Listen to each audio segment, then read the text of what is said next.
going on, guys? It's your boy Scared Soldier back with another Borderlands 3 video, and in today's video we are going to be checking out the Melee Zane build. This is part 2 because we do have one on our channel. You can go check that out. It's with the face puncher and all that stuff.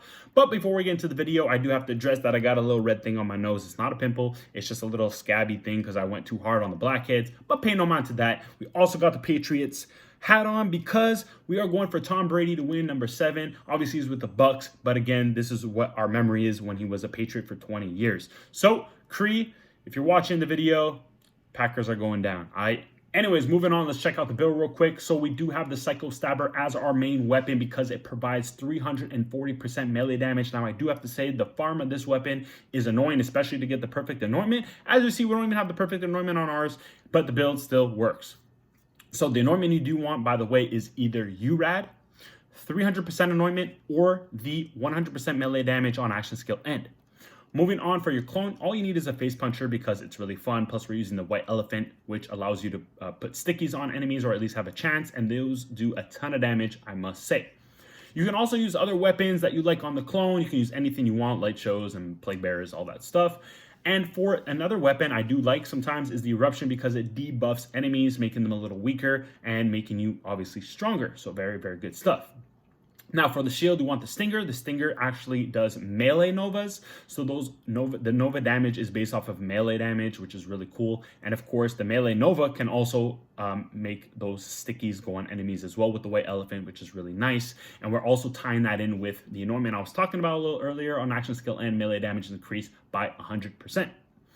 Moving on, we do want the action skill and anointments on our grenades. It doesn't really matter which grenade you're using for the most part. We do have corrosive because we were dealing with Wotan before, but make sure you have some different elements in your inventory in order to elemental match the enemies you're going against. So moving on, for the artifact, we have the Firestone White Elephant. You can find Cryo Stone, even Shock Stone, whatever it is. But make sure you have some sort of stone with the White Elephant because this is going to make your melee damage have some sort of extra elemental damage on it. So really good. And plus, of course, you see what that White Elephant does. Melee attacks have a 30% chance to attach a Sticky Bomb. That Sticky Bomb does like 35, 56 million. So do not sleep on that Sticky Bomb, guys. Trust me. For the rolls, very important, make sure y'all got 38% melee damage for your level 65 artifacts. Make sure you got the area of effect damage. That's going to increase the overall radius and also the damage of the Nova. And of course, that melee damage overall is going to be good. Moving on, for the class mod, all you want is an Infiltrator. The Infiltrator you do not need a DLC for, and this is going to be great because it's going to activate the actual Nova without having the action skill start anointment, because the Infiltrator, every time you activate an action skill, breaks your shield and activates the Nova, and you guys see where that's going with the Mantis and all that stuff. But again, it's really good with the Infiltrator. Make sure you have melee damage on your Infiltrator, and of course, if you can, splash damage is also recommended. Moving on to the skill tree quickly, we have nothing in the green tree, but you can if you want. We tried it with Distributor Denial, but it's really, it's only when your barrier goes away or goes to cooldown that the Nova comes out of it, which is kind of unfortunate. And everything else in this is really not going to be super useful aside from maybe All-Rounder, but you have plenty of survivability with the clone, so that is why we went to the clone.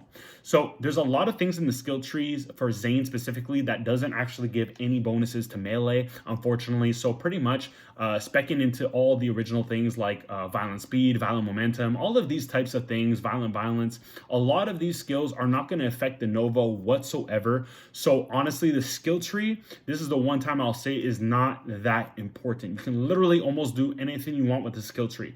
The most important part of the skill tree is actually the double agent tree. You want to make sure you get to double barrel so your clone can use any weapon in the game. And all of you guys know who played with Zane already know how strong the clone is with the weapons that are in the game. So literally he can provide some sort of protection while you're going around melee Novaing enemies because it's a very aggressive setup. So with your clone and you just being really, really strong, it's a really, really fun build. But overall, we didn't need anything like synchronicity because gun damage doesn't matter. All of that stuff does not matter.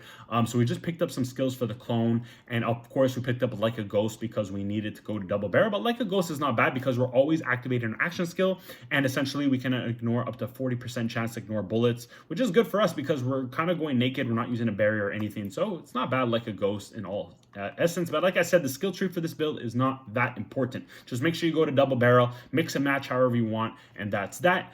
Here's the blue tree real quick.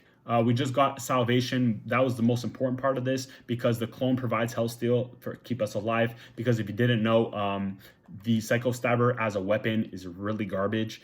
Very slow fire rate, projectile speed sucks, so it's going to be difficult for you to get health steal when you take damage. So the clone just chilling there with the light show and Salvation is going to give you plenty of survivability. And here's the purple tree, really again unimportant how we put the skills for the most part. We really want a commitment at least for the cooldown rate, and of course we got some critical hit damage because those melee, the white elephant stickies, they actually can crit. And of course, having higher crit damage is going to increase that crit damage of the grenade, if that makes sense. So we did want to get a bit of crit damage, and the rest of this stuff really doesn't matter. Accuracy, none of that matters. Unfortunately, that's what it is.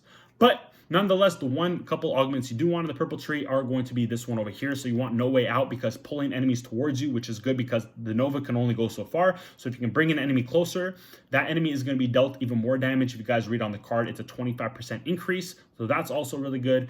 And then of course we have this one here, Proliferation, giving us more charges, so more spams for our Nova. So that is pretty much how the skill tree is all set up. We are using the clone, we are using the Mantis. You can always obviously switch out your clone for the barrier if you really want, but the clone is a little better than the barrier for this build. And that is it. We're gonna be jumping into some gameplay. I'll catch you guys over there. Let's get it. All right, guys, we're jumping straight into some gameplay, and we're over at the Maliwan takedown with the build. So you see in our hands, we have the Psycho Stabber ready for action, destroying enemies with that melee Nova. And that is exactly why our first pick was the class mod of the Infiltrator, because as you guys see, we can save ourselves an anointment. And basically by taking away that action skill start anointment, we are able to add extra damage to this build by utilizing the Infiltrator. Since the Nova is melee, most of Zane's build, even with the Seen Dead and all of this beautiful gun damage and speed and all that stuff, none of that matters. So using a Seen Dead or any of that stuff wouldn't necessarily benefit the build any more or less, because as I touched on a little bit before, the skill tree can kind of be mixed and matched slightly, of course, because there's no real perfect way to make the skill tree with a build like this, because it's more so dependent on the gun. And just look at these kills on the Valkyries.